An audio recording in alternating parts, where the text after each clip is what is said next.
What's up, guys? This is episode 5 of Destination DePottey. We are doing another film review today. And today I have included one of my closest friends and will be on the show all the time, Zack Crutchfield. One of my favorite things about Zack is that he's super opinionated. And what's funny is he tends to have extremely unpopular opinions. And so there's trigger warning if you're a Star Wars freak, you're not going to like this episode.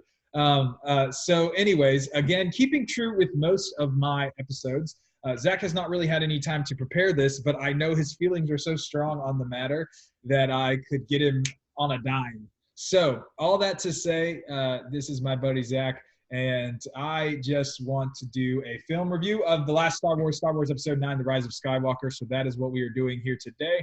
Thank you for checking us out. Zack, I'm going to go ahead and let you take it away. What did you think of the movie?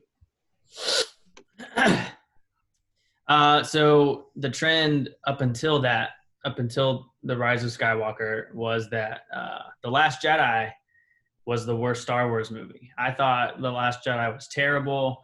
I thought it was poorly written, poorly executed. It did not feel like Star Wars. The Force Awakens was great. I loved it.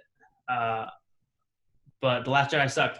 And now The Rise of Skywalker made The Last Jedi look really good. Rise of Skywalker made Last Jedi look like one of the best Star Wars movies ever created. I'm not a fan of The Rise of Skywalker. I hated it the first time I watched it. I hated it even more the second time I watched it. The third time I watched it, I almost fell asleep because I was bored and it didn't amuse me. But there's just a lot of things. I was like, cool, Abrams is back. He did, which makes zero sense because he did The Force Awakens, which every single Star Wars movie obviously has people who hate it and people who love it. I'm the guy who kind of grew up with the prequels. I love the originals. I love the prequels, and then these sequels are if the number 7 was great, 8 sucked, 9 sucked even more, made 8 look great. So that being said, The Last Jedi is really good. It's the people who hated Last Jedi probably like Rise of Skywalker, and people who like Rise of Skywalker probably hated Last Jedi. I mean, Abrams did that. Abrams hated Rise of Skywalker. He hated The Last Jedi, and then he made Rise of Skywalker to basically undo everything of The Last Jedi did, completely undo it. Like everything down to the lightsaber, Anakin's lightsaber that they broke. It was mended back and it had stitching around it, as if that was like metaphorical. Like obviously Rian Johnson did a terrible job. Now let me take it and mend it back together. And I think if Abrams did 7, 8, 9, it would have been great if they had just kept it, because it was supposed to be Abrams, Rian Johnson, and some other dude to direct the 9th one. But if they had kept him to do all 3, I think it would have been really strong. Because I hate it when franchises do that. They have multiple directors to do multiple films. And the problem with that is it's not consistent. And one of my strengths is consistency. If a franchise is not consistent, I'm going to hate it because there's little details that don't match up. And then there's just different like plot holes that I noticed and stuff like that. I thought first of all, the force power of like communicating through the force from one side of the galaxy to the other, how Rey and Kylo have. My whole thing about that is, and this is not, I haven't researched this. This is all speculation. I haven't done my own. I haven't looked at any other, podcasters or people who know Star Wars about this. This is what I've noticed. It doesn't make sense to me how after the fact, after you find out Palpatine is Palpatine and he's in control of everything, first of all, worst writing ever. Terrible writing. Sloppy, lazy writing. Let's bring back the guy who everyone knows is dead Anyway, he's in charge of all of it all. He in the Rise of Skywalker, he like in the beginning scene, he's like, I have been the voice inside of your head, or something like that. I have been every voice inside of your head. Like he made Palpatine, he made Snoke. He was like a test tube or something in a jar. Yeah. Yes, yeah, he cloned him. Yeah, they cloned him, and so which means if he was controlling Snoke the whole time, what was the point of what was, and I'm just not realizing this, I'm talking about it. What was the point of Snoke in The Last Jedi? There was no hint. There was no, like, if you look at it like theatrically, how a movie is set up, how a plot is set up, there's some kind of like it alludes to something bigger, something that, like, it's not just this. There's another one coming. Nothing about Snoke in The Last Jedi hinted at Palpatine or hinted at something bigger. Like, Snoke was the top dog, right? So like he's like, I have a like, you know, like, and I'm like, why wouldn't we want to know? Why wouldn't you want people to know that? Because you would want them to know that, because they're gonna get completely lost, which I was. So anyway, so in The Last Jedi, you find out that, like, something's happening to Rey and Kylo. They're able to just talk to one another at random, through, like, they can see each other and they can't see their surroundings, which is actually really dumb in The Rise of Skywalker, because when they're fighting, like it interacts with each other. It's stupid. Anyway, so I lost my train of thought. Where was I, Mike? I was Snoke and Palpatine. So Palpatine's in charge of Snoke. He controls Snoke. So this new force power that they have in Last Jedi, Snoke says, it was I who connected your minds, right? Snoke connected Kylo and Rey's minds for them to be able to talk. They can't do that. It was not said in any of the movies that they were able to do that themselves. Now, it may be different in the books. I know the books have a lot of details. I haven't read the books, so I could be completely wrong. But just based on the movies, it was not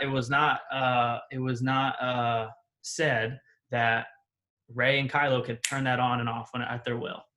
It was always Snoke. Okay, so now we understand that Snoke is the mastermind behind that. Palpatine's mastermind behind Snoke. So therefore, Palpatine was the one connecting their minds. See what I'm saying? Palpatine is the one who connected Rey and Kylo. Now, Snoke's dead. He's gone, right? So why would Palpatine keep connecting their minds? Well, see, I would venture to say this. So first of all, I want you guys to know that I don't always necessarily endorse 100% of Zack's theories. I sometimes let him go on the tangent because I'm entertained by it. But what I would say about this is, first of all, let's say this, okay? If that's the case, if originally Snoke does this, because Snoke's approach, which I don't know, just because Palpatine's behind creating Snoke, I don't know that exactly means that Snoke is nothing more than a puppet of Palpatine. I don't know that that's exactly what that means. I think that you can create something and not be in complete control of it. But what I'm getting at is, I think it's clear the goal was to turn Rey. That was the goal. The goal all along was to turn Rey. And that goal could have came from Palpatine if Palpatine told Snoke to do that, and that was the reason why.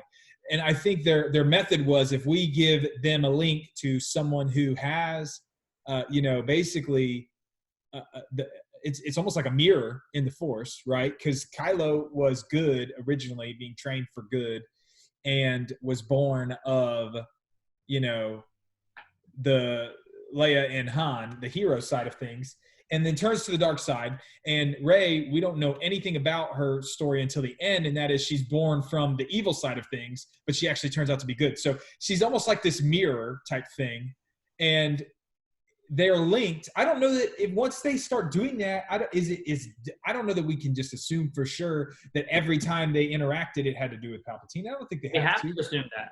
Nothing, no scene, no dialogue, no words were said that they had the power to do it on their own. No, but they could have. Well, once it's been done over and over again, I'm thinking like almost like a Harry Potter Voldemort type thing. Like there's this connection there that exists in the realm, whatever, in the Force. Voldemort connected them.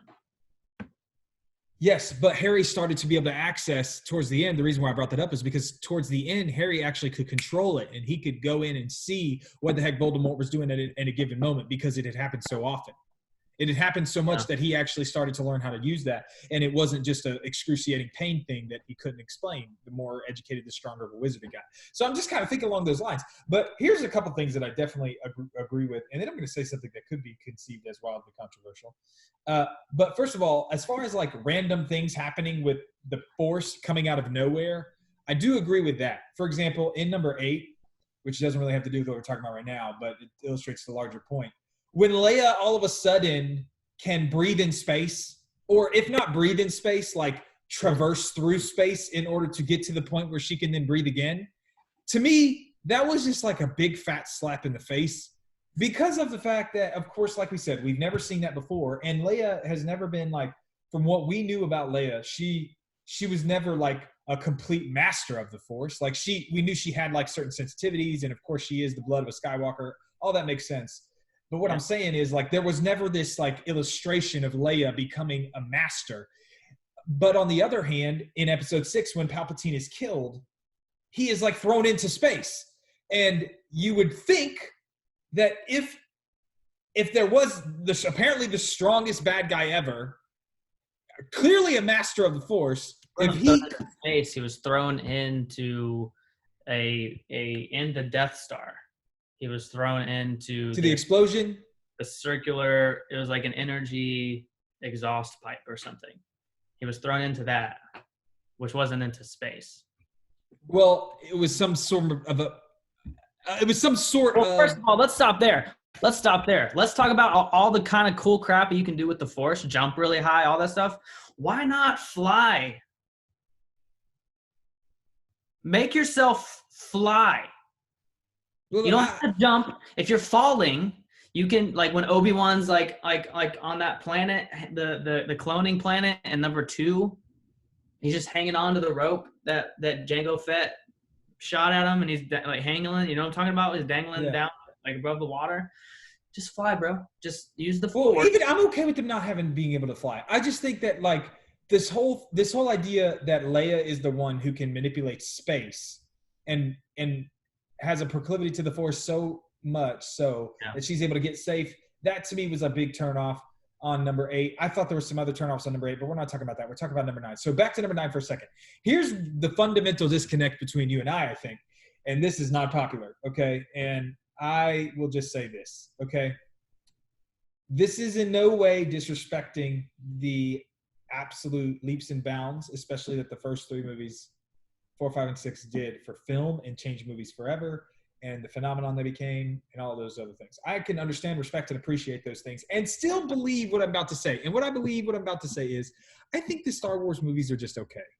I don't think that they're the greatest movies of all time. I don't think they're the greatest sci-fi movies of all time. I think that as a movie goes, as a cinema, as a piece of work, I think they're good. I think they did really cool things for film. But I've never been like such a freak that I like get so, my expectations are not like through the roof. Like this is going to be one of the top 10 movies of all time when I go to see it. And so that difference in expectation, because you are such a fan, and even though you were frustrated with 8, you were extremely optimistic, considering especially with the Abrams thing. I remember going there. We went and watched it together that night. It came out. And your expectation, and also our other buddy who was with us, probably because you guys liked him a little more than I did and you grew up with him, they were way up here. Yep. But my expectations were just like here. So I was not as disappointed, which means I probably enjoyed it more. But all the things that you're saying are kind of reasons that all along I've kind of like, maybe not specifically noticed, but kind of as in the general sense, like attributed to. These are just okay movies. They're just okay. Especially when Disney took over. Like, here's the thing.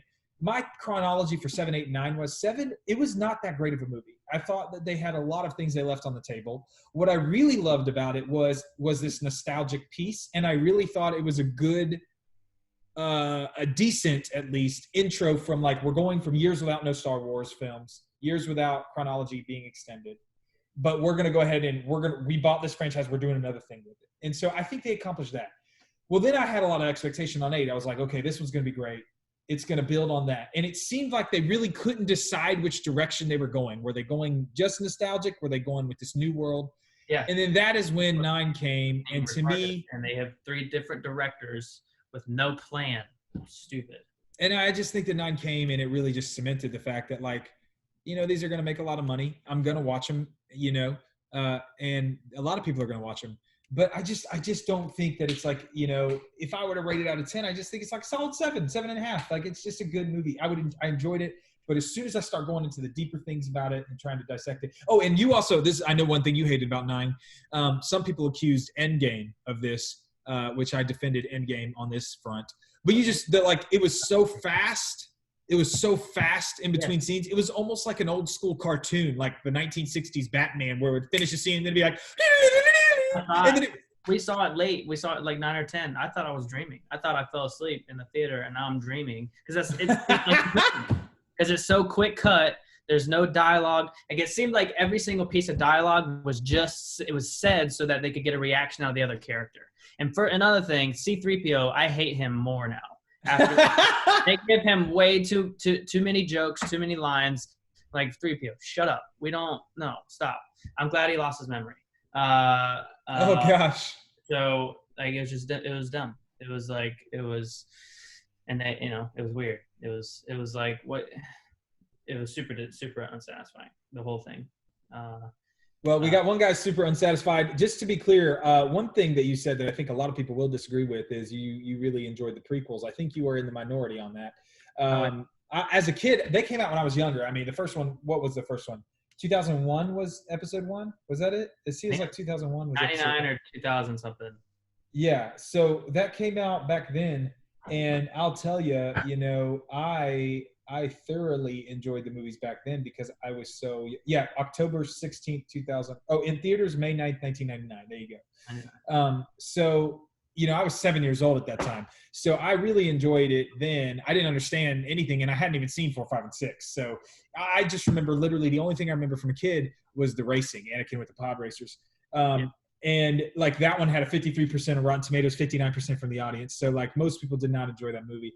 And then to kind of go back, I know that you said 8 was very polarizing. Like, it was incredibly polarizing. A lot of people rated it highly. A lot of people rated it poorly.